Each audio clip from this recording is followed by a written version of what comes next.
Здравствуйте, на телеканале «Новый век», программа «Вызов 112», в студии Айдар Гумеров. И сегодня мы покажем, что бывает, если наехать на открытый люк посреди дороги. Налетел на люк и перевернулся. Смертельные игры в набережных Челнах. Это для нас очень большая утрата. Подросток погиб, играя на детской площадке. Расскажем, как водителя заставили выехать на красный. На красный ехал, потому что ему сигналили сзади. Крупная авария на перекрестке улиц Габишева и Кулгали. Это и не только в ближайшие 10 минут. Подлетел в воздух, перевернулся и приземлился на колеса через ряд. Есть ли смысл восстанавливать автомобиль, пока не решил. Таковы последствия наезда «Лады Гранты» на открытый люк на Сибирском тракте.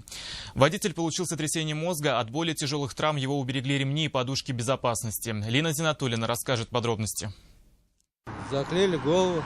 Окровавленная голова, разбитая машина, шок, растерянность и непонимание, что делать дальше. Все произошло за доли секунды, рассказывает 51-летний водитель «Лады Гранта». Двигаясь по Сибирскому тракту, наехал на открытый люк, который был посреди дороги. Говорит, заметил его в последний момент и избежать наезда уже не смог. Происшествие было зафиксировано видеорегистратором едущего сзади автомобиля. Передо мной машина вправо вильнула, я не успел, налетел на люк и перевернулся. И вот в таком положении стал. Крышка люка, рассказывает автомобилист, стояла в вертикальном положении. Повторить участь владельца Гранта могли и другие водители. Чтобы этого не случилось, ситуацию пришлось оперативно исправлять. Поставили вон там деревяшку. Потом сотрудники переехали, вот не эти, другие первые, и закрыли люк. И вот сейчас он нормально. А стоял вот так вот вертикально. Есть ли смысл восстанавливать автомобиль, мужчина еще не решил. Виновным в происшествии с большей долей вероятности будет признан он сам, так как не соблюдал дистанцию до препятствия и не выбрал безопасную скорость. А вот доказывать, что этого препятствия на дороге быть не должно, и пытаться возместить ущерб с организацией, обслуживающей данный колодец, ему, вероятно, предстоит уже в суде. Лина Зинатуллина, Айрат Назипов, Азат Самигуллин, Вызов 112. Выехал на рельсы и попал под трамвай. Сегодня на улице Декабристов трамвай врезался в автомобиль. По словам очевидцев, водитель-внедорожник разворачивался на путях, а вагон не смог остановиться, в результате чего въехал в заднюю часть автомобиля. В момент аварии в трамвае находилось больше 20 пассажиров. Сергей Хайдаров. Почему все так произошло? Что рассказывать? Ехал, вон на рельс вывернул просто и все, затащило. О происшествии водитель Hyundai рассказывает неохотно. Несмотря на серьезные повреждения транспортного средства, сам автолюбитель отделался легким испугом. Рассказывает, что правила не нарушал. Выехав на трамвайные пути, он потерял управление и получил неожиданный удар в заднюю часть автомобиля. Однако водитель трамвая придерживается другой версии. Повернул налево в неположенном месте. Поворот, по сути, должен быть здесь происходить. Встречный поток ему не дал проехать, он тормознулся, а тут вагон идет. Вот и все. А тем более рельсы, вон, посмотрите, рельсы гудроном намазали. Едешь как по соплям. Именно гудрон на рельсах, утверждает водитель трамвая, помешал вагону вовремя остановиться. В момент столкновения в салоне общественного транспорта находилось больше 20 пассажиров. Мы даже думали, что там... он начал кричать, мы думали, ругаться. Мы думали, там кто-то проходит в неположенном месте. А это оказалась машина. Пассажиры все нормально, все ушли. Мы их всех отправили на первый маршрут, который на вокзал едет. Все нормально. Разбираться в причинах ДТП теперь предстоит сотрудникам автоинспекции. Сергей Хайдаров, Константин Бушуев, Вызов 112. Не справился с волнением, а потом и с управлением. Серьезная авария произошла минувшим вечером на пересечении улиц Габишева и Кулгали. По рассказам очевидцев, водитель «Лады» 13-й модели под давлением звукового сигнала сзади едущей машины хотел проскочить перекресток на запрещающий сигнал светофора. Однако на середине пути его остановил «Рено». В результате оба автомобиля вылетели с дороги. Подробности у Рамиля Шайдуллина. Но он как тронулся, газанул так, довольно-таки нормально он так стартанул. Такого маневра от водителя 13-й владелец Рено, говорит, никак не ожидал. Рассказывает, что выехал на перекресток со стороны улицы Габишева на зеленый свет, и тут направление его движения резко изменил отечественный автомобиль, внезапно выехавший с улицы Кулгали. Данная машина со стороны Салмачей из-за большого тут потока скопления просто вылетела на скорости. Ударила меня в бок, я в итоге протаранил вот здесь машина, естественно, сюда вылетела, все протаранил. Слова водителя Рено подтвердили и очевидцы происшествия. Они также рассказали и причины столь странного маневра водителя отечественного автомобиля. 14 на красный ехала, а это на зеленый Рено. Там же водитель говорит, что на красный ехал, потому что ему сигналили сзади.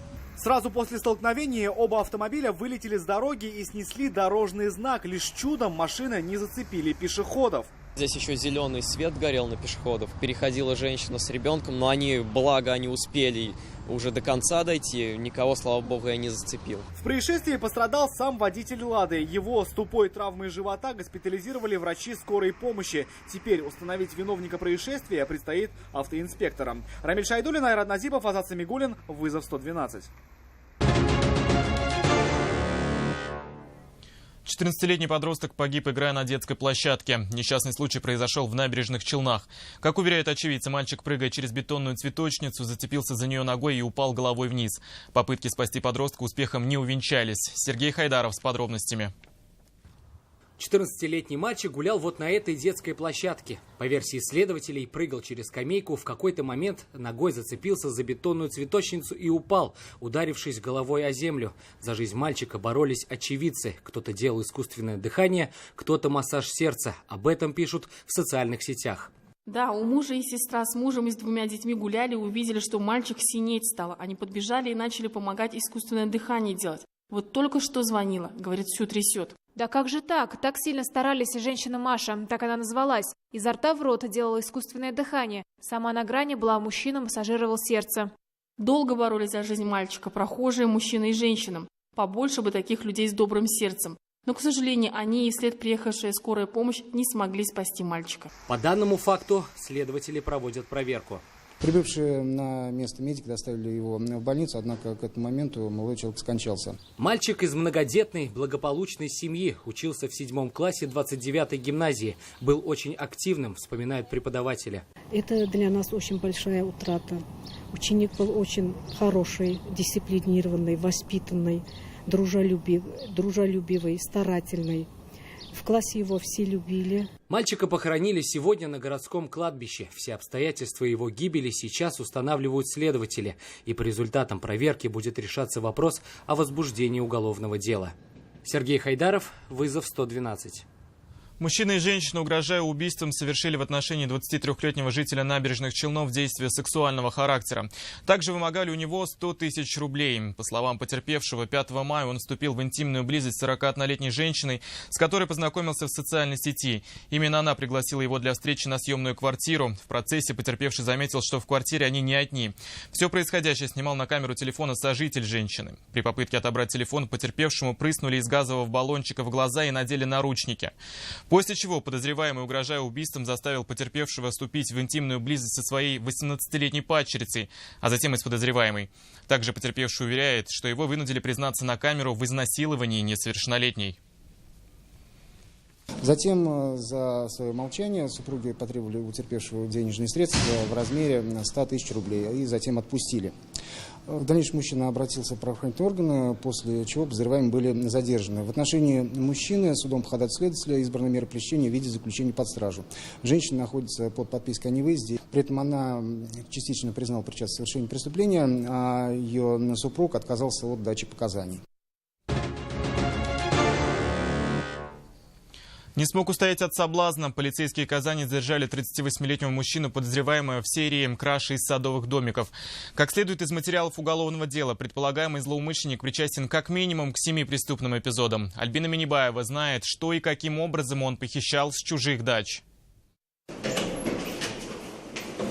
Первое заявление о краже поступило в отдел полиции 12 мая. В тот день владелица дачного домика обнаружила пропажу чайника и котла. Злоумышленник попросту разбил окно и проник на веранду. На следующий день история повторилась в другом садовом домике того же товарищества. Но на этот раз исчезла стиральная машина, чугунный казан и электрические провода. Вы свою причастность к совершению преступлений признаете?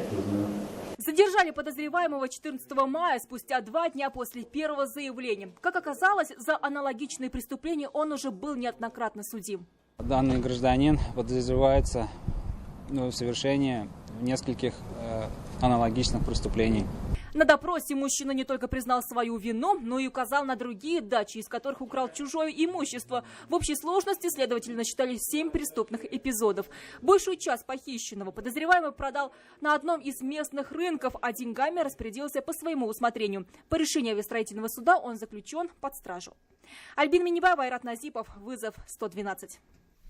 Это все, о чем мы успели вам рассказать. В студии был Айдар Гумеров. До встречи. И не бросайте вызов судьбе. Вдруг она его примет.